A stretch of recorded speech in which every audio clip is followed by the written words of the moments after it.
cutubka labaad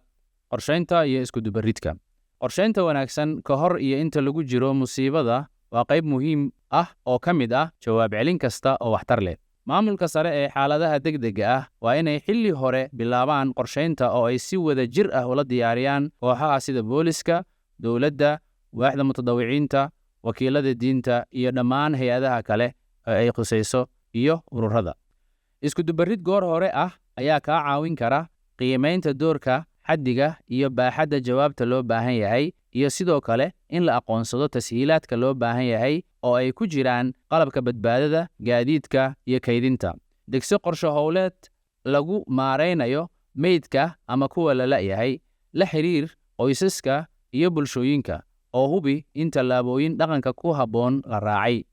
isku dubarid wax ku ool ah ayaa muhiim u ah dhammaan heerarka jawaab celinta heer deegaan isku dubaridku waa in uu dhacaa sida ugu dhaqsaha badan iyadoo la raacayo qorshayaasha maaraynta musiibada waa in loo magacaabaa isku duwe maxalli ah oo leh khibradda saxda ah oo aan haynin xilal caafimaad oo muhiim ah si uu u qaado mas-uuliyadda meydka waana inuu dhiso koox waa in sidoo kale qof mas-uul looga dhigaa mid ama in ka badan mid kasta oo ka mid ah howlaha lagu soo sheegay buuggacmeedka goobta shaqada ee maaraynta meydadka musiibooyin kadib